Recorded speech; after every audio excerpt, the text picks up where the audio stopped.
பகையின் ஓசையில் காதலின் மௌனம். நல்லவேளை குழந்தைய கார் டிரைவர் வீட்டுக்கு கூட்டிட்டு வந்தனால குழந்தைக்கு எந்த பிரச்சனையும் இருக்கல. வீட்டுக்கு வந்த சைத்தன்யா குழந்தைய அண்ணாம்மா கிட்ட ஒப்படைச்சான். அதுக்கப்புறம் ஆனந்திக்கு ஃபோன் பண்ணி முடிஞ்ச அளவு சீக்கிரமா வீட்டுக்கு வர சொன்னான். தான் வீட்டுக்கு வந்து ரொம்ப நேரம் ஆகியும் அன்விதா இன்னுமே வீட்டுக்கு வராம இருக்கிறத பார்த்து கொஞ்சம் அதிர்ச்சியும் அடைஞ்சான். எங்க போயிருப்பா அப்படின்னு யோசிச்சவன் திடீர்னு அவனுக்கு ஒரு நினைவு வந்துச்சு. காலையில அவளோட ஃபைலை பார்க்கும்போது அத்தனை பக்கத்தையும் போட்டோ எடுத்துதான் நினைவு வந்துச்சு. மொபைல் எடுத்து அதுல என்ன அட்ரஸ் எழுதியிருக்கா அப்படின்னு பார்த்தான். அது அவனோட வீட்டுல இருந்து கிட்டத்தட்ட ஒரு 15 கிலோமீட்டர் போகணும். கடைசியா அவளுக்கு 2 தடவை போன் அடிச்சவன் அவ எடுக்காம போகவும் கடுப்பானான். அதுக்காக அவளை தேடி போக அவனுக்கு மனசில்ல. ஆனாலும் அவ அந்த வீட்டுக்கு போனாலா இல்லையான்னு, சேஃபா இருக்காளா இல்லையான்னு தெரியணும். என்ன பண்றது அப்படின்னு யோசிச்ச மறு வினாடியே கீழே டிரைவரை கூப்பிட்டு அந்த அட்ரஸ சொல்லி அங்க அன்விதா போய் சேர்ந்துட்டாளான்னு விசாரிச்சுட்டு வர சொன்னான் சைத்தன்யா. அந்த அட்ரஸை கேட்ட டிரைவர் ஏற்கனவே அந்த வீட்டுக்கு போனதுனால உடனே வண்டியை எடுத்துக்கிட்டு போனான். ஹாஸ்பிட்டல்ல விட்டு வெளில வந்த அன்விதாவுக்கு எங்க போறதுனே ஒன்னும் புரியல. பைத்தியக்காரி மாதிரி நடு ரோட்ல ரொம்ப நேரம் நடந்தவ கொஞ்ச நேரம் கழிச்சுதான் சுயநினைவு வந்துச்சு. சுற்றும் முற்றும் பார்த்தா இது பார்வதி அம்மாவோட வீட்டுக்கு போற வழி. அதுக்கப்புறம் அவ எதையுமே யோசிக்கல. மடமடன்னு அவ தங்கியிருந்த பழைய வீட்டுக்கு போனா. நைட்டு 8 மணி ஆனதுனால பார்வதி அம்மாவும் அம்பிகாவும் அவங்க வீட்டுக்குள்ளேயே இருந்தாங்க. நேரா தன்னோட வீட்டுக்கு போனவ கதவை தாளிட்டுக்கிட்டு தன்னோட படுக்கையில படுத்துட்டு மேல சுற்றும் ஃபேனையே பார்த்துட்டு இருந்தா. நல்ல வேலை வீட்டோட சாவிய எப்பவுமே அவ ஹேண்ட்பேக்ல இருந்ததுனால அந்த பிரச்சனை இல்ல. கண்களை தொட்டு பார்த்தா கண்ணீரே வரல. அவளுக்கு ஆச்சரியமா இருந்தது. மனசெல்லாம் வெறுத்து போயிருந்தது. தன்னை நம்பாம தன்னோட உடலை பரிசோதிச்ச கணவனை நினைக்கும் போது தான் ஏன் வாழ்றோன்னு அருவருப்பா கூட இருந்துச்சு. எத்தனை மாசம் அவன் பக்கத்திலே இருந்திருப்போம். அப்ப கூடவா அவனுக்கு தான் அவனை காதலிக்கிறோங்கிறது தெரியாமையே போயிடுச்சு. கடமைக்காக கல்யாணம் பண்ணிக்கிட்ட மனைவி இவனை எப்படி பாப்பா அப்படின்னு கூடவா அவனுக்கு புரியாம போயிடுச்சு. தன்னோட அக்காவை எவ்வளவு உயிருக்குயிரா நேசிச்சிருந்தா தன்னை இந்த அளவுக்கு அவன் காயப்படுத்தியிருப்பான். அவன் மனசுல இன்னுமே தன்னோட அக்கா ஆதிராதான் வசிச்சிட்டு இருக்கா. குழந்தையும் இனி அவன்கிட்டதான் வளரும். தான் இனி எல்லாரையும் இழந்த அனாதை. தனக்குன்னு இந்த உலகத்துல யாருமே இல்லை. இனி நம்ம என்ன செய்ய போறோம், வாழ்க்கையில எதை சாதிக்க போறோம் அப்படின்னு பலவாறு யோசிச்சபடி கொட்ட கொட்ட முடிச்சிட்டு இருந்தா. கொஞ்ச நேரத்துல தன்னோட வீட்டு காலிங் பெல் ஒலிக்க அவளுக்கு அந்த ஒலி காதுல விழுந்தாலும் எழுந்து போய் கதவை திறக்க வேணும் அப்படின்ற எண்ணமே தோன்றல. ரொம்ப நேரம் காலிங் பெல் ஒலிக்க பார்வதி அம்மாவா தான் இருக்கும், இல்ல அம்பிகாவா அப்படின்னு நினைச்சவ கதவை திறந்து வெளியே பார்த்தா. அங்க சைத்தன்யாவோட வீட்டு டிரைவர் நின்றுட்டு இருந்தாரு. அவரை பார்த்து என்னங்க என்று கேட்டாள். இல்லம்மா, சைத்தன்யா ஐயாதான் நீங்க இங்க வந்துட்டீங்களான்னு பார்த்துட்டு வர சொன்னாரு அப்படின்னு சொன்னவர்கிட்ட, ஓ நான் செத்து போயிட்டேனா இல்ல உயிரோட இருக்கனான்னு செக் பண்ண சொன்னாரா அப்படின்னு வாயை விட்டும் கேட்கவும் டிரைவர் அதிர்ந்தே போனாரு. என்னம்மா சொல்றீங்க அப்படின்னு கேட்டவர்கிட்ட, ஒன்னும் இல்லைண்ணா, நான் நல்லா இருக்கேன்னு போய் சொல்லுங்க அப்படின்னு சொல்லி அவரை அனுப்பி வச்சா. கதவை சாத்திட்டு மீண்டும் படுக்கையில படுத்தவ சைத்தன்யாவுக்கு அப்படி என்ன தான் மேல இவ்வளவு அக்கறை, சனியன் தொலைஞ்சதுன்னு விட்டுற வேண்டியது தானே, வீட்டுக்கே டிரைவரை அனுப்பி எதுக்காக வேவு பார்க்கறான் அப்படின்னு மனசுல திட்டினவ இனி வாழ்க்கையில என்ன செய்ய போறது. இனி அந்த ஹாஸ்பிட்டலுக்கெல்லாம் வேலைக்கெல்லாம் நம்மளால போகவே முடியாது. நேரா இனி கும்பகோணத்துக்கு தான் போகணும் போல இருக்கு. ஆனா அப்படி போறதுக்கும் அவளுக்கு ரொம்ப பயமா இருந்தது. கும்பகோணத்துலதான் அவளுடைய சொந்த பந்தங்கள் எல்லாரும் இருந்தாங்க. ஏற்கனவே தன்னோட அக்காவை ரொம்ப கேவலமா பேசினவங்க இன்னைக்கு கையில இருக்கிற குழந்தையும் தொலைச்சிட்டு கழுத்துல தாலியோட போய் நின்னா அவங்களுக்கு அல்வா சாப்பிட்டத மாதிரி இருக்கும். என்ன பேசியே கொன்றுவாங்க அப்படின்னு நினைச்சவளுக்கு கும்பகோணத்துக்கு போறதுக்கும் மனசு வரல. என்ன பண்றதுன்னு யோசிச்சபடியே படுத்திருந்தா. ரொம்ப நேரம் கழிச்சு தன்னை ரொம்ப சமாளிச்சுக்கிட்டவ குளியலறைக்கு போய் குளிச்சுட்டு வந்தா. அப்போ சைத்தன்யா தொட்ட இடத்த பத்தி யோசிச்சதும் அவ கண்கள்ல இதோன்னு கண்ணீர் வர துடிச்சுது. அதை கண்டு ஆத்திரம் அடைஞ்சவன், இனி நான் அழவே கூடாது அப்படின்னு முடிவு பண்ணிட்டு ஷவருக்கடியில ரொம்ப நேரம் நின்று அந்த தண்ணிய தான் மேல விழும்படி பார்த்துக்கிட்டா. கிட்டத்தட்ட 1 மணி நேரம் ஷவர்ல நின்னவ தன்னை சமாளிச்சுக்கிட்டு மறுபடியும் படுக்கையில படுத்தா. கண்களை இறுக மூடி தூங்க நினைச்சா அன்விதா.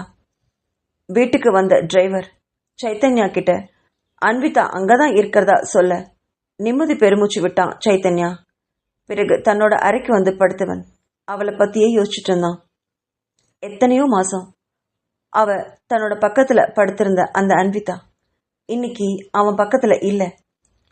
அவன் அருகில் இருந்தவ ஆதிராதான் நினைச்சு எப்படி இவ்வளோ தூரம் ஏமாந்து போன, ஒரு துளி சந்தேகம் கூடவா எனக்கு வரல அப்படின்னு பழைய நாட்களை ரொம்ப நினைச்சு பார்த்தான் சைத்தன்யா. ஆனா நல்லா யோசிச்சு பார்த்ததுல அவனுக்கு முதல் நாளே அது ஆதிரா இல்லைங்கிறது அவ மனசுக்கு தோன்றுத்தான் செஞ்சதோ அப்படின்னு நினைச்சவன் குழம்பி போனான். ஆதிராவுக்கும் இந்த அன்விதாவுக்கும் என்ன வித்தியாசம் அப்படின்னு பல தடவை யோசிச்சான். ஆதிரா கிட்ட இருக்கும்போது அவன் சந்தோஷமா தான் இருந்தான். ஆனா இந்த அன்விதா கிட்ட இருக்கும்போது ஏதோ பாதுகாப்பா இருந்தது மாதிரி ஒரு உணர்வு. ஆதிராவை முதல் தடவை பார்த்த நினைவு அவன் மனசுல இப்போ நிழல் அடிச்சு. கிட்டத்தட்ட 9 வருஷத்துக்கு முன்னாடி கீதாவை மெடிக்கல் காலேஜ் சேர்க்கறதுக்காக அவன் அவளோட கவுன்சிலிங்க்கு போயிருந்தான். அது பழைய ஒரு மெடிக்கல் காலேஜ். பாரி எப்பவும் போல பெங்களூர் போயிருந்தனால கீதாவோட துணைக்காக சைத்தன்யா போக வேண்டியிருந்தது. கவுன்சிலிங் அங்க நடைபெற்றிருந்த போது கீதா தன்னோட தோழிகளோட ஆர்வமா எதையோ பேசிட்டே இருந்தா. தனக்கு அங்க உட்காந்து போர் அடிச்சதுனால சரி இந்த பழைய மெடிக்கல் காலேஜ ஒரு சுத்தி பார்க்கலாம் அப்படின்னு நினைச்சு கீழறங்கி வந்தான். அப்போ கல்லூரி விடுமுறை அப்படிங்கறனால எல்லாரும் விடுமுறையில இருந்தாங்க போல இருந்தது. கல்லூரியே வெறிச்சோடி இருந்தது. கல்லூரியோட கீழ்த்தளம் முழுவதும் ரொம்பவுமே ஆள் நடமாட்டம் இல்லாம இருந்தது. அதை பார்த்தபடியே கீழே நடந்து வந்தவன் அதை ஒரு சுத்திட்டு மறுபடியும் கீதா கிட்ட போறதுக்காக படியில ஏற போனான். அப்போ திடீர்னு ஒரு சத்தம் கேட்கவே அதிர்ந்து நின்னான். டொம்முன்னு ஒரு சத்தம். எங்கிருந்து அந்த சத்தம் வந்துச்சு அப்படின்னு பார்த்தவன் அது பக்கத்துல இருக்கிற கழிப்பறையோ அப்படின்னு மேல பலகையும் பார்த்தான். அது பெண்கள் அப்படின்னு போட்டப்பட்டிருந்தது. அதுல இருந்து எப்படி இவ்வளவு பெரிய சத்தம் வந்துச்சு அப்படின்னு சந்தேகத்தோடையே அதுக்கு பக்கத்துல போய் நின்னான். அப்போ மறுபடியும் டம் அப்படிங்கிற சத்தம் கேட்கவும் கதவுல யாரோ வந்து மோதுனது மாதிரி இருந்தது. அவனுக்கு ஏதோ ஒரு விபரீதம் மனசுல சொல்ல சட்டுன்னு கதவை உடைச்சுக்கிட்டு உள்ள போனான். அப்போ கீழே படுத்திருந்த பொண்ணு தன்னை பார்த்த பார்வை இன்னைக்கும் அவனால மறக்க முடியாது. அவன் மேல 2 ஆண்கள் கண்கள்ல பயத்தோட மிரண்ட விழிகளோட இத்தனை நேரம் போராடியவ தன்னை காப்பாத்த கடவுளே வந்தது மாதிரி தன்னை பார்த்த உடனே அவளுக்கு வந்த உணர்வு. அவள் தன்னை கையெடுத்து கும்பிட்டு அப்படியே மயங்கி சரிஞ்சா. அதை பார்த்தவனுக்கு கண்கள்ல கொலை வெறி தாண்டவம் அடிச்சு என்னவோ தனக்கு சொந்தமான ஒன்ன அவங்க எடுத்துக்கிட்டது மாதிரி ஒரு ஆத்திரம். அந்த 2 பேரையும் அடிச்சு துவைச்சு வெலாசினான். அவங்க அங்கிருந்து ஓடின உடனே அவ பக்கத்துல போக முயற்சி பண்ணான். அப்போ அவனுடைய அலைபேசி அவனை அழைக்க எடுத்து பார்த்தான். அதுல கீதா தான் கூப்பிட்டு இருந்தா. அதை எடுத்து ஹலோ அப்படின்னு சொன்னவன் கிட்ட, அண்ணா கவுன்சிலிங் ஆரம்பிச்சிருச்சு, உள்ள வர சொல்றாங்க, நீங்க எங்க போனீங்க, உள்ள வாங்கண்ணா, எனக்கு தனியா போறதுக்கு பயமா இருக்கு அப்படின்னா. இதோ வரேன் அப்படின்னு போனை வச்சவன் மறுபடியும் அவளை திரும்பி பார்த்தான். கண்கள்ல நீர் வழிய அவள் மயங்கி சரிஞ்சிருந்தா.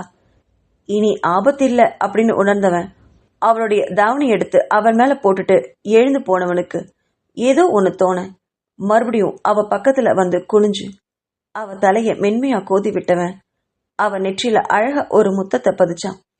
அதை ஏன் பண்ணோன்னு அவனுக்கு இப்ப வரைக்கும் புரியல.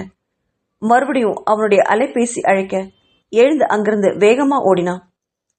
அன்னைக்கு நடந்த சம்பவம் இன்னைக்கும் அவ மனசுல பசுமையா இருந்தது. அதுக்கப்புறம் அவளை தான் முதல்ல கீதா கூட தான் சென்னையில கல்லூரியில பார்த்தான். ஏதோ அவளை பார்த்த உடனே எங்கேயோ பார்த்த நினைவு. ஆனா எங்கேன்னு தான் தெரியல. ரொம்ப நாள் யோசிச்சதுக்கு அப்புறம் அவன் அவளை எங்க பார்த்தாங்கிறத கண்டுபிடிச்சிட்டான். அத ஒரு நாள் ஆதிரா கிட்டேயே சொன்னான். என்னமோ அது சொன்னதுக்கப்புறம் அவளால் அதை நம்ப முடியாம பல தடவை இது உண்மையான்னு வேற கேட்டா. ஏய் லூசு, அது உண்மையா இருந்ததுனால தானடி உன்னை காதலிக்கவே ஆரம்பிச்சேன் அப்படின்னு அன்னைக்கு சொன்னான் சைத்தன்யா. தான் காப்பாத்தினது ஆதிராதான்னு தெரிஞ்ச வினாடியிலிருந்து அவளை இன்னும் உயிருக்குயிரா நேசிச்சான். அதுவும் ஆதிரா அதை நம்பாத போதும் அதை நம்ப வச்சிருந்தான் சைத்தன்யா. அப்படி உயிருக்குயிரா காதலிச்சவ இன்னைக்கு உயிரோட இல்ல. ஆனா அவ உயிரோட இல்லைன்னு அன்விதா சொல்லும்போது அந்த 10 நிமிஷம்தான் அவன் ரொம்ப வேதனைப்பட்டான். அதுக்கப்புறம் அவன் அவளை மறந்தே விட்டுருந்தான். இப்ப வரைக்கும், இந்த நிமிஷம் வரைக்கும் அன்விதா தான் அவனுடைய மனசுல ஆழமா பதிஞ்சிருக்கா. ஆதிரா இறந்ததுக்காக அந்த ஒரு 10 நிமிஷம் அழுததோட சரி. எப்படி பார்த்தாலும் ஆதிராவை அவன் முழுவதும் விரும்பி இருந்தான். அவ இறந்தது தெரிஞ்சு இன்னைக்கு அவன் படாத பாடு பட்டிருக்கணும். ஆனா இப்போதுமே அவன் அன்விதாவை தான் நினைச்சிட்டு இருந்திருக்கான். காரணம் என்னன்னு தான் அவனுக்கு புரியவே இல்லை. ஒருவேளை ஆதிரா போலவே அன்விதா இருக்கறனால அவளை ஆதிரான்னு மனசு நம்பிருச்சோ அப்படின்னு கூட நினைச்சான். இனி அன்விதாவை என்ன பண்றது, அவ கூட வாழலாமா வேண்டாமா அப்படியெல்லாங்கிறத பத்தி அவன் யோசிக்கவே இல்லை. அவ தன்னை ஏமாத்திட்டா அப்படிங்கிற கோபம் மட்டும்தான் அவன்கிட்ட அப்ப இருந்ததே தவிர அவளை பிரியணும்னு அவன் நினைச்சதே இல்லை. இப்ப கூட நினைக்கல. அதை நினைக்கும் போதுதான் அவனுக்கு ரொம்ப ஆச்சரியமா இருந்தது. அவன் குணத்துக்கு தன்னை பொய் சொல்லி ஏமாத்துறவங்க முகத்திலேயே அவன் முழிக்கவே மாட்டான். அப்படித்தான் பாரியும் கீதாவும்.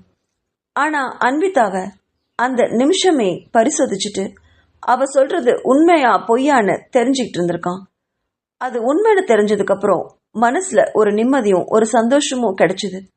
ஆனாலும் இத்தனை மாசம் அவனை பொய் சொல்லி ஏமாத்திருக்காளே, அப்பவுமே அவளை தானே மனசு தேடுது. அது ஏன் அப்படின்னு அவனுக்கு புரியவே இல்லை.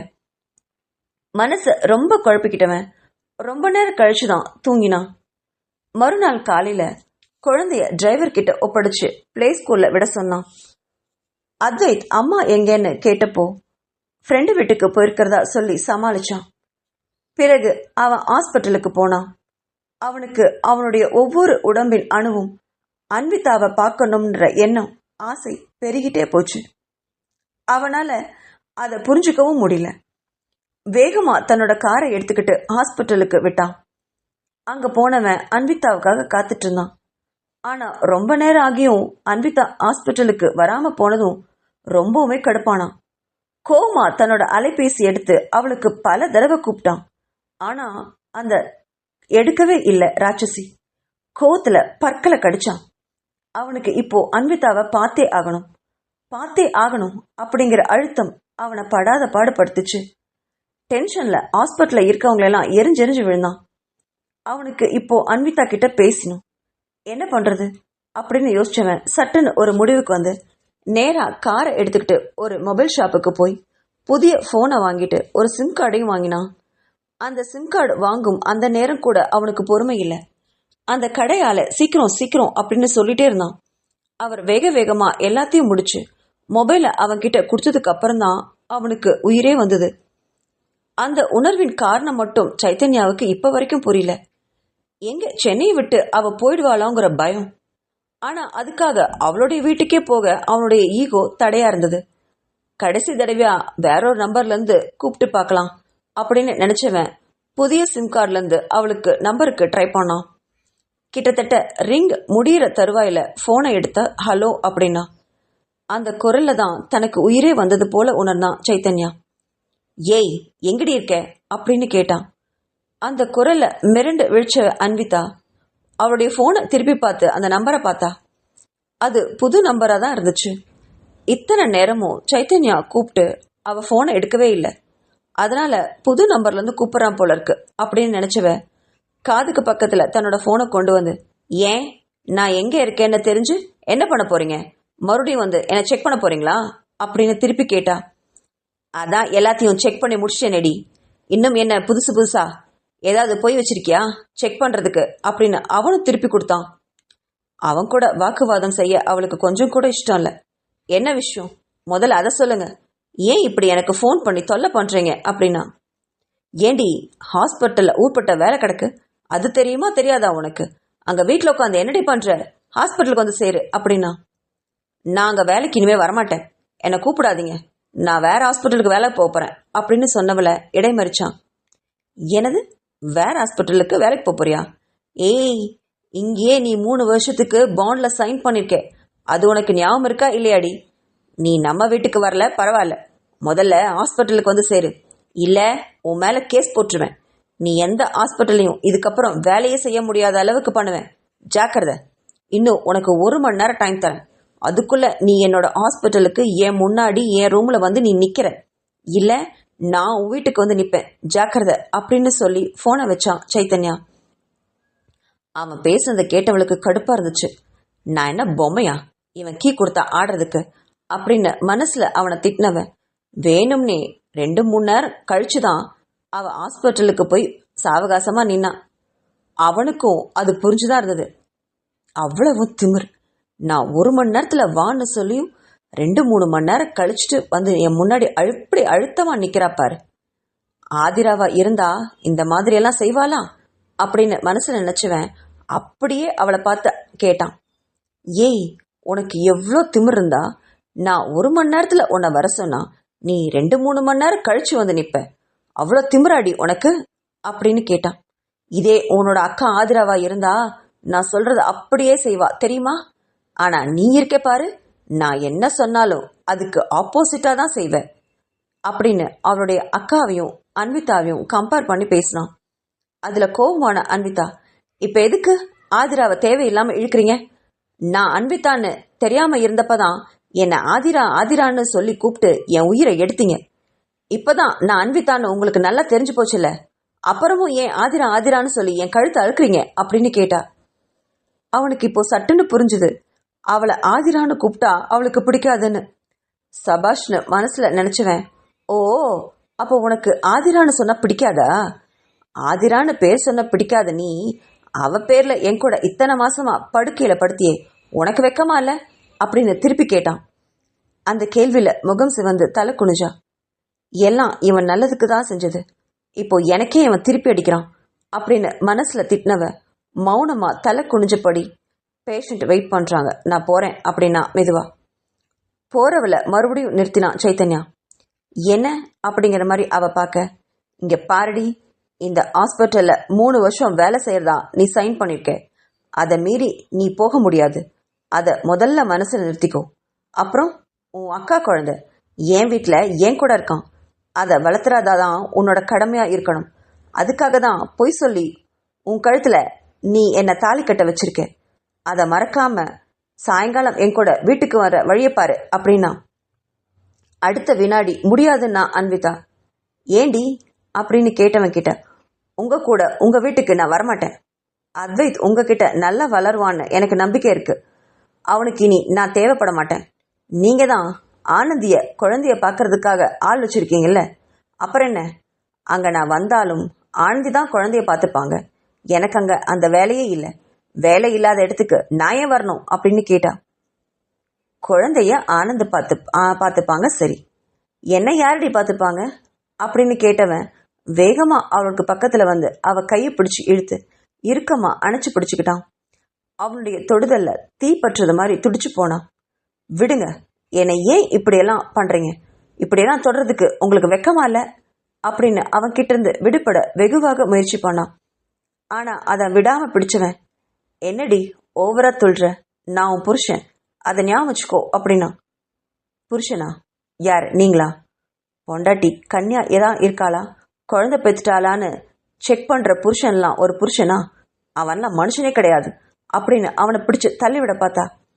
அதை உணர்ந்தவன் அவளை இறுக்கமா பிடிச்சு அவளுடைய இடைய தான் பக்கத்துல கொண்டு வந்தான்.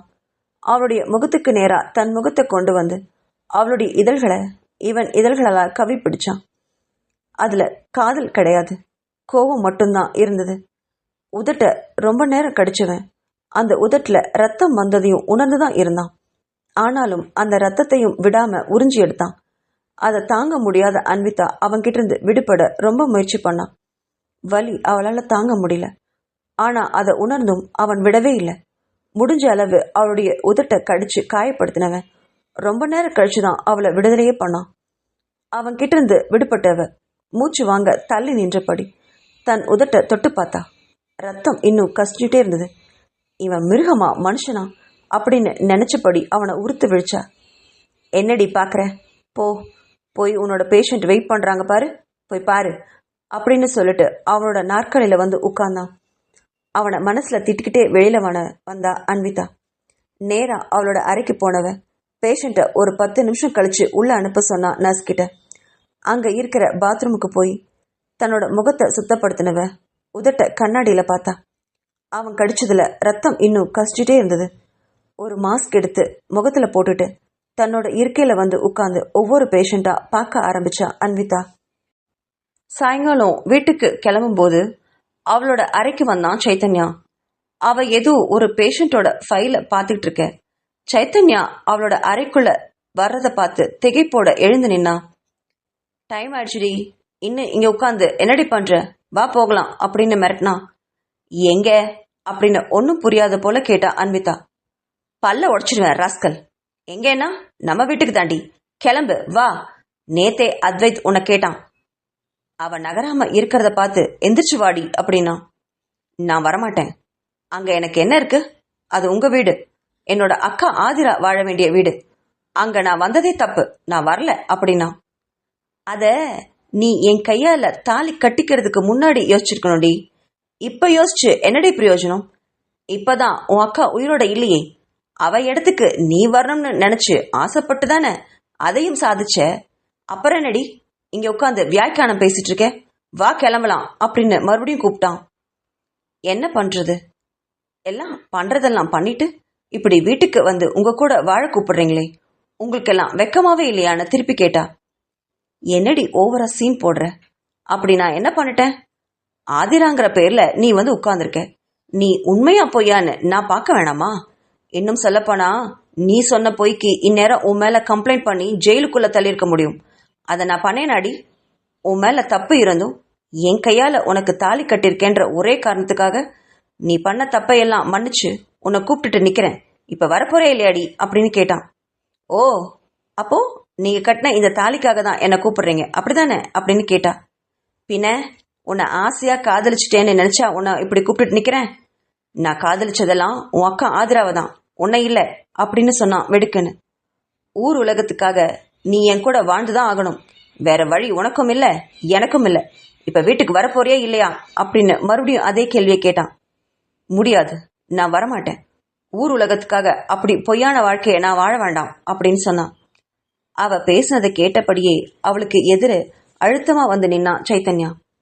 என்னடி சொன்ன? ஊர் உலகத்துக்காக என் கூட வாழ மாட்டியா? அப்போ எதுக்காகடி என்ன கல்யாணம் பண்ணிக்கிட்ட? குழந்தைக்காக தானே? என்னமோ நீயும் என்ன காதலிச்ச மாதிரி ரொம்ப சீன் போடுற. இவ்வளோ பாக்குற நீ அன்னைக்கே உண்மையை சொல்லிட்டு அப்படியே போயிருக்க வேண்டியதானடி. பொய் சொல்லி ஏண்டி என்ன கல்யாணம் பண்ணிக்கிட்ட அப்படின்னு சொன்னான் அவன். பதில் சொல்லடி அப்படின்னு அமைதியா நிக்கிறவளை பார்த்து மறுபடியும் கேட்டான். உங்களை காதலிச்சதுனாலதான் கல்யாணம் பண்ணிக்கிட்டேன் அப்படின்னு மனசுல நினைச்சவ அத வெளியில சொல்லாம அமைதியா நிக்கவும் அதை பார்த்து எரிச்சல் அடைஞ்சான். இப்போ கடைசியா கேக்குறேன், இப்போ நீ வீட்டுக்கு வருவியா வரமாட்டியாடி? அதுக்கப்புறம் இந்த ஜென்மத்துக்கு நீ என் வீட்டுக்கே வர முடியாது, ஜாக்கிரதை அப்படின்னா. அவளுக்கும் சைத்தன்யாவுடன் போகிறதுக்கு ஆசைதான். ஆனா தன்னோட பெண்மையை சோதிச்ச அவளுக்கு வாழவே பிடிக்கல. அவனுக்கு தான் மேல காதலும் இல்ல, ஒரு பொண்ணுங்கிற இரக்கமும் இவனுக்கு இல்ல. அப்படி இருக்கும் இவன் கூட எப்படி வாழ்றது அப்படின்னு யோசிச்சவ, என்னை நம்பாம என்னோட உடம்ப செக் பண்ணி தெரிஞ்சுக்கிட்டீங்கல்ல, உங்க கூட நான் இப்படி வாழ்றது அப்படின்னு கேட்டா. இங்க பாருடி, மறுபடியும் என்ன பழைய விஷயத்தையே பேச வைக்காத. நீ ஆதிரான்னு போய் சொல்லிட்டு வந்த, குழந்தை உன்னோட குழந்தையான்னு நான் சந்தேகப்பட்டேன். அதை நான் தெரிஞ்சுக்கணும்னு நினைச்சேன், அதனால உன்னை செக் பண்ண.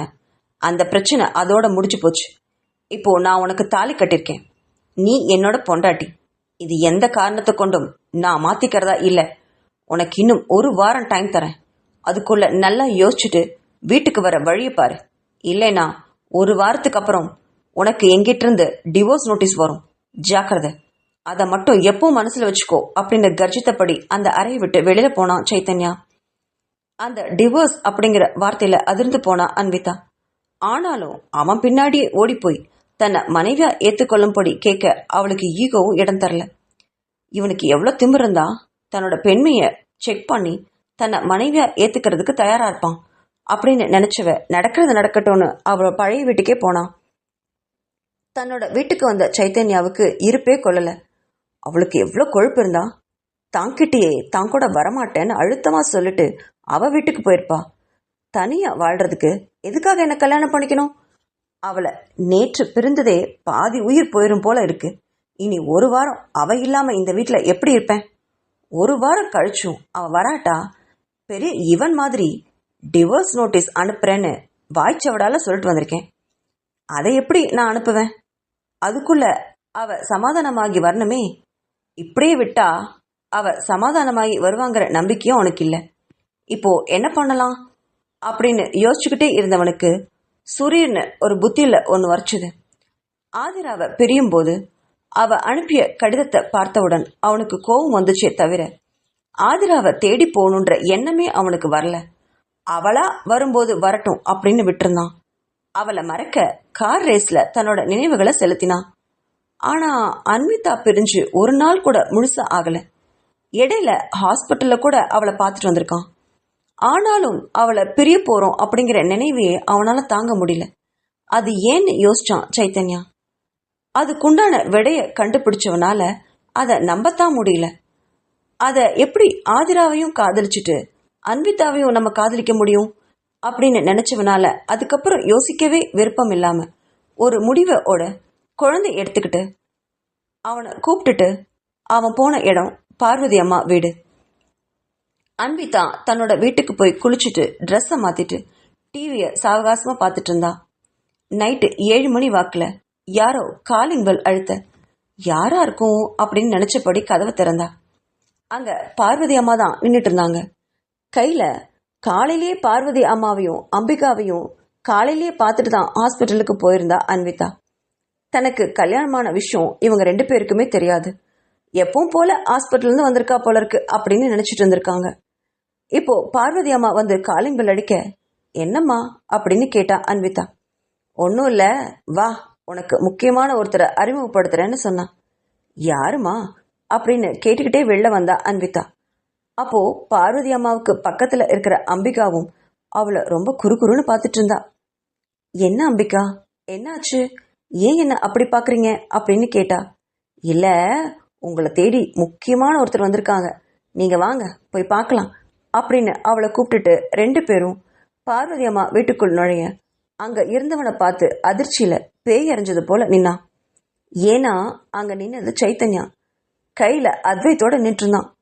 குழந்தை ஓடி வந்து அம்மான்னு அவளுடைய கால்களை கட்டிக்கிச்சு. அவனை பார்த்தவளுக்கு அவ தலையை எங்கேயாவது போய் முட்டிக்கலாம் போல இருந்துச்சு. இது வரைக்கும் கல்யாணமான விஷயத்தையே இவங்களுக்கு சொல்லவே இல்லை. இப்ப வரைக்கும் இவன் இங்க வந்து என்னென்ன உளறி வச்சிருக்கானோ அப்படின்னு நினைச்சவ பார்வதி அம்மாவையும் அம்பிகாவையும் கொஞ்சம் பயத்தோட திரும்பி பார்த்தா.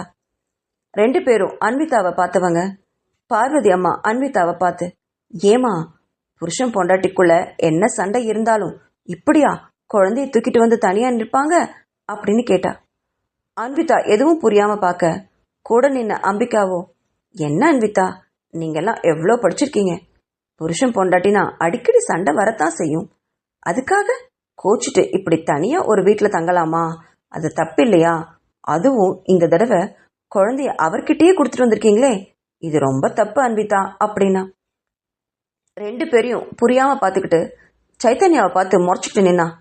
அந்த பார்வையை கொஞ்சம் கூட கண்டு கொள்ளாத சைத்தன்யா, ஆமாமா இவளுக்கு வாய் வர வர ரொம்ப ஜாஸ்தி ஆயிடுச்சு, பிடிவாதம்னா அவ்வளோ பிடிவாதம், கோவம் மூக்குக்கு மேல வரும், நான் என்ன சொன்னாலும் ஆர்கியூமெண்ட் தான், என்ன சொன்னாலும் கேட்கவே மாட்டான், வீட்டில் அவ்வளோ பிடிவாதம், அதனால சண்டை ரொம்ப முத்தி போச்சு, கோவம் வந்து குழந்தைய எடுத்துக்கிட்டு அன்னைக்கு இங்க வந்தா, இன்னைக்கு குழந்தைய விட்டுட்டு வந்து நிக்கிறா.